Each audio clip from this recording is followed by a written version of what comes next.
All right, let's dive right into this explainer. Have you ever actually looked down at the ground you're standing on and thought, wow, you've got a story to tell? Well, today we're going to completely flip how you see the solid ground beneath your feet. We are exploring the incredible multi-billion-year relationship between life and minerals. Now, you probably think of rocks as, well, just static background objects, right? Like they're just the set pieces where the actual drama of life plays out.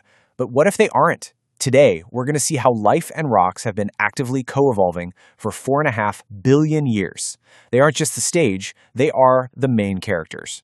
It's absolutely wild to think about, but literally everything on Earth, including you and me, is a legacy of the stars. The tiny dust particles from ancient exploded stars clumped together to make our home.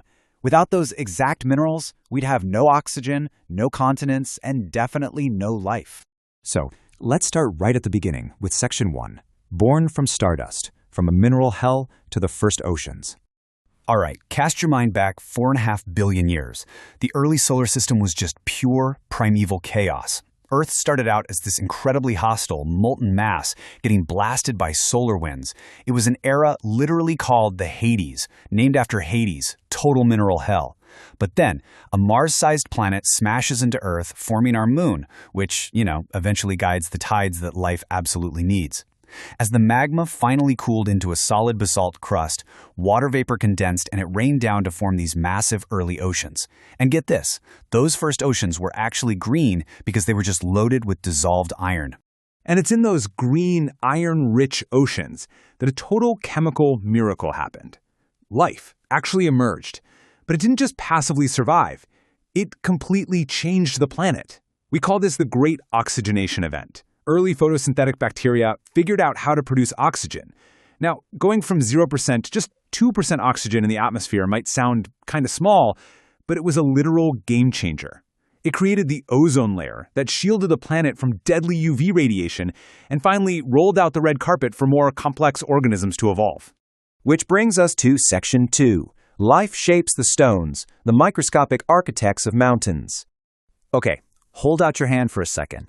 It is totally mind-blowing to think that a single liter of seawater can hold up to 100 billion planktonic organisms. Think about that.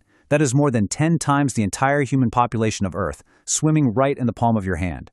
These ancient drifting plankton were so overwhelmingly abundant that they essentially became massive geological players. These microscopic phytoplankton, specifically these single-celled organisms called coccolithophores, figured out how to build tiny calcium plates around themselves. And when they died, these microscopic floating stones sank to the bottom of the sea. Over millions and millions of years, stacking up at just 2 centimeters every 1,000 years, they actively built massive limestone cliffs. Think of the famous White Cliffs in the English Channel. Life was literally building mountains out of its own skeletons. How crazy is that? All right, let's move on to Section 3, Conquering the Continents, How Biology and Geology Intertwine. For about 90% of Earth's history, the land was basically just dead, barren rock. No soil, no trees, nothing. Enter lichens. These guys are a bizarre symbiotic mix of algae and fungi, and they are the ultimate unsung ecosystem engineers. They attached themselves to solid granite, excreted these highly specific acids, and literally cracked the rock open, grain by microscopic grain, just to extract nutrients. Over hundreds of thousands of years, this grueling process created the very first clay and soils. They literally prepared the ground for forests to exist. Once plants set up shop, animals quickly followed, relying entirely on minerals to make that huge evolutionary leap from water to land. Early tetrapods actually had to use calcium phosphate to make their bones denser, just so they could withstand gravity. But animals weren't just passengers, they were active sculptors. Sea urchins use their specialized teeth to literally scrape away limestone seabeds, creating massive amounts of sand. Rockhopper penguins chemically melt rocks with their urine. Burrowing bugs completely alter soil chemistry. Animals are relentless geological forces. And all of this non-stop biological weathering feeds right into an eternal geological engine, the rock cycle. Every single grain of sand you've ever seen on a beach is on this epic journey. Magma cools into solid rock. Water, wind, and life grind it down into dust. Rivers sweep it out to the ocean where it gets compressed right back into new rock. And then, Tectonic plates drag it deep down into the Earth's fiery mantle to melt and start the whole shebang all over again. The Earth literally wastes nothing. So, why does all this matter? Well, consider our neighbor, Mars. Mars might have actually had life early on, but it completely lacks a dynamic rock cycle. Without plate tectonics constantly bringing fresh, deep Earth nutrients and energy up to the surface, a planet simply stagnates. The cycle of rock and the cycle of life, they are deeply, permanently locked together. This deep connection brings us to Section 4, the human-mineral bond, from sacred stones to extractivism. You know, humanity's entire evolutionary story is deeply anchored to our relationship with stone. When our early ancestors started walking upright, their hands were finally free to grab and manipulate rocks. A simple, unworked stone became a direct extension of the human hand, a vital tool for survival. And later on, striking flint against pyrite sparked the fires that let us cook our food. That single act unlocked a massive amount of calories, which scientists argue directly led to the expansion of our brains, giving us complex language and culture. Because of that deep reliance, our ancestors formed a truly sacred partnership with minerals.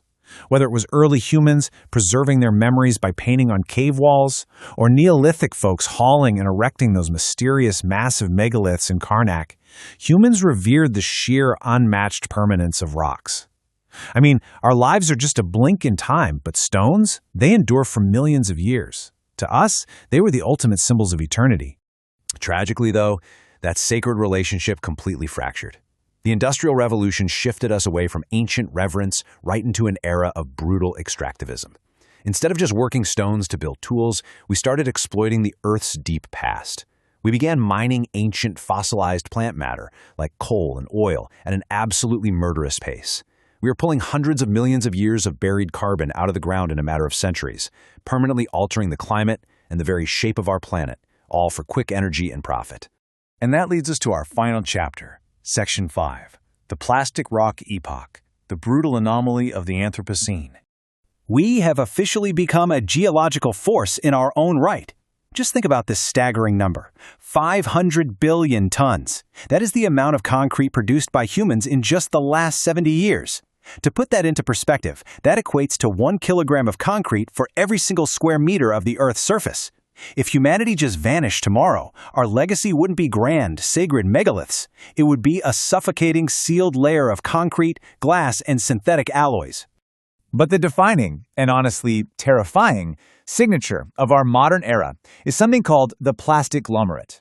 This is a brand new type of hybrid rock, where our synthetic plastic waste permanently fuses together with natural geological sediments. It is the ultimate, grim symbol of how deeply and permanently our waste is etching itself into the geologic record. These hybrid plastic rocks were first spotted in Madeira, but now they're found globally, everywhere from Japan to Brazil. And they form through this very specific, aggressive process. Violent ocean waves smash plastic debris against porous coastal rocks. Then, extreme summer surface temperatures, sometimes baking at over 60 degrees Celsius, literally melt the plastic, gluing it right into the natural rock's matrix. We are literally out here creating synthetic geology. And this synthetic invasion isn't just staying neatly contained on our beaches. Microplastics are absolutely everywhere now. Ground down by the exact same ancient ocean waves that shaped our continents, these plastics infiltrate marine food chains and literally rain down from the sky. We are running a massive, uncontrolled experiment on ourselves, where this synthetic mineral world is now colonizing human biology from the inside out, acting as chemical and endocrine disruptors. The Earth carries its deep history within itself, and through its changing geology, is desperately trying to warn us about the catastrophic disruption of a balance that took billions of years to build. But the problem is, the sentences the Earth speaks with take millions of years to finish. We are moving way too fast, extracting way too quickly, and producing way too much to even hear it. We desperately need to slow ourselves down. So, I want to leave you with this final thought. Will we finally slow down and listen to what the stones are whispering, before our only lasting legacy is a planetary crust made of plastic and concrete? We have got to regain that ancient respect for the mineral world, and recognize that we are not above it, we are deeply, inextricably embedded within it. Because, as this explainer has shown, our future literally depends on the ground beneath our feet. Thanks for hanging out with me today, and as always, keep questioning the world around you.